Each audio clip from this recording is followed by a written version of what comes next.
Pengen beli speaker monitor, bingung, ada Yamaha HS5, ada DS5A. Dua-duanya ini booming, terus lo mau beli yang mana? Simak video ini baik-baik.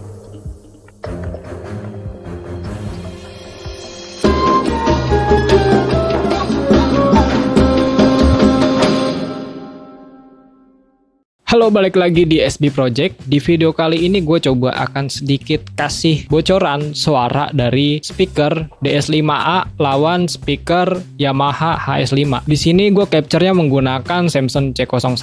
Ya, itu memang bukan mikrofon khusus untuk mengcapture suara speaker ya.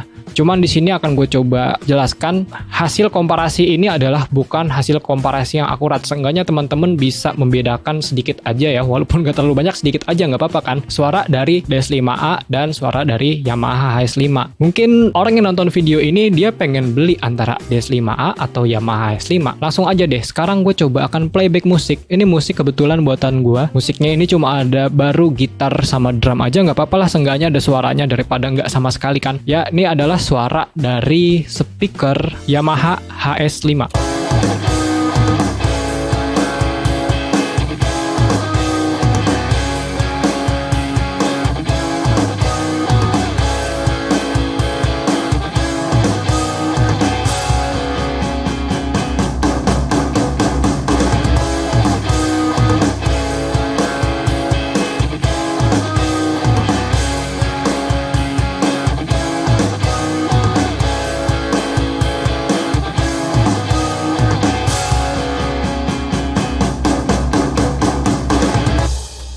Ya, itu adalah suara dari speaker Yamaha HS5 yang ditodong menggunakan Samson C01. Sekarang lanjut, kita akan mencoba mendengarkan suara dari speaker Dolphin Sound DS5A yang ditodong menggunakan Samson C01. Langsung aja.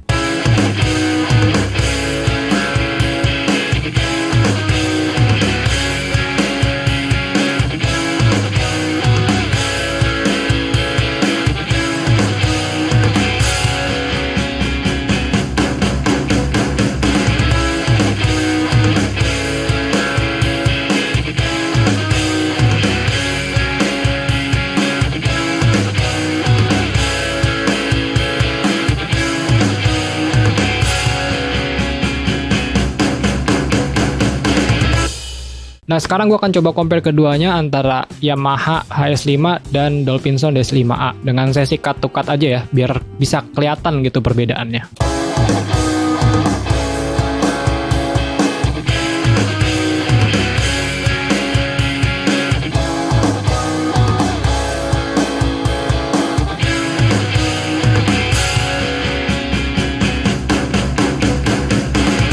Oke, sekarang gue akan coba playback musiknya aja, cuman ini kayaknya cuma pakai drumnya aja karena gue kadang-kadang lebih suka suara drumnya aja gitu kalau buat ngecek suara speaker, buat ngecek clarity dari speakernya ya, walaupun nggak terlalu detail. Sekarang langsung aja deh, ini suara dari speaker Dolphin Sound DS5A, seperti ini suaranya.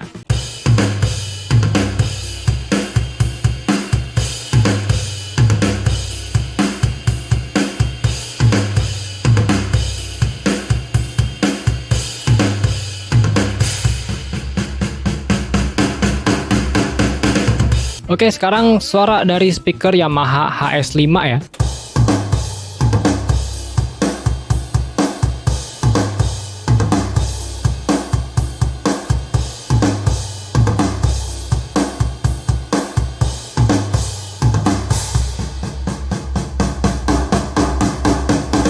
Mungkin teman-teman bingung, kenapa gue bisa ganti-gantian gitu dengar suara speaker Yamaha HS5 dan DS5. Alatnya itu gue pakai ini, di belakang ada switcher, jadi alat ini berfungsi mirip kayak speaker controller ya.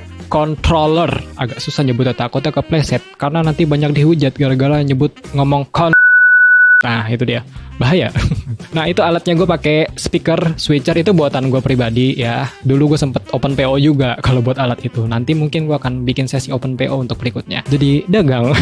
Oke, langsung aja di sini gue pengen cerita kenapa sih gue membeli kedua buah speaker ini. Jadi singkat cerita gini, dulu pertama kali gue membeli sebuah speaker monitor yaitu speaker Dolphin Sound DS5A. Awalnya itu yang gue beli. Namun ada beberapa feedback atau omongan-omongan dari luar sana, dari orang lain sana sini yang masuk ke telinga gua, mereka menyarankan coba deh daripada lu beli DS5A, mending lu beli Yamaha HS5. Akhirnya kurang dari 3 minggu gue membeli speaker Yamaha HS5 dengan harapan gue bisa dapat pengalaman seperti orang-orang yang nyaranin gue pakai HS5. Tapi nyatanya itu nggak terjadi karena kedua buah speaker ini memiliki karakter atau frekuensi respon yang berbeda antara speaker DS5A dan speaker Yamaha HS5. Di sini gue bukan menjelaskan bahwa speaker DS5 itu nggak cocok untuk dibeli, bukan. Atau gue di sini menyarankan kalian untuk membeli HS5, itu bukan. Karena keduanya ini sangat memiliki perbedaan ya antara frekuensi responnya. Mungkin kebanyakan orang yang nonton video ini nantinya juga pasti mereka akan coba membeli speaker Yamaha HS5 atau Dolphinson DS5A. Cuman di sini gue coba jelaskan lagi karena gue sudah membeli keduanya dalam rentang waktu yang kurang dari 3 minggu tadi. Ternyata hal-hal yang diomongin orang itu nggak terjadi pada gue. Karena apa? Ya gue nggak bisa membedakan dulu mana yang lebih bagus. Dan akhirnya ketika seiring berjalannya waktu ya, ternyata gue bisa simpulkan bahwa keduanya ini bisa saling melengkapi. Jadi bukan berarti si Yamaha S5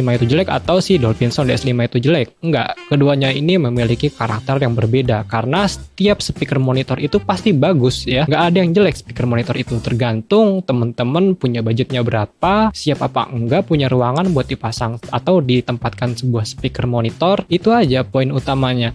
Karena semua speaker monitor itu menurutku bagus, tergantung bagaimana cara kita bisa merespon suara yang dikeluarkan lalu kita dengarkan ya. Karena kalau misalkan teman-teman berharap ketika membeli speaker mahal lalu bisa langsung jago mixing, itu enggak bakal bisa. Hal itu nggak akan terjadi karena apa? Semuanya itu butuh proses. Kita nggak bisa instan ketika kita membeli sebuah speaker mahal kita langsung jago monitoring. Enggak, itu enggak 100% benar dan enggak 100% salah juga sih sebenarnya. Karena pada intinya kita itu harus menghafal ya, atau ya ngeraba-rabalah karakter dari setiap speaker atau speaker yang kita punya. Belum tentu kalau kita kerja di tempat lain atau kita menggunakan speaker orang kita dapat pengalaman yang berbeda. Itu pasti mendapat pengalaman yang berbeda. Tapi kalau untuk penggunaan pribadi, walaupun teman-teman membeli speaker yang murah ya, bukan speaker yang gak jelas kayak speaker multimedia, itu bukan gak jelas sih sebenarnya. Cuman kalau untuk monitoring audio itu kurang cocok aja sebenarnya. Nah, jadi kalau untuk monitoring kita sebenarnya kita harus menghafal frekuensi yang dikeluarkan dari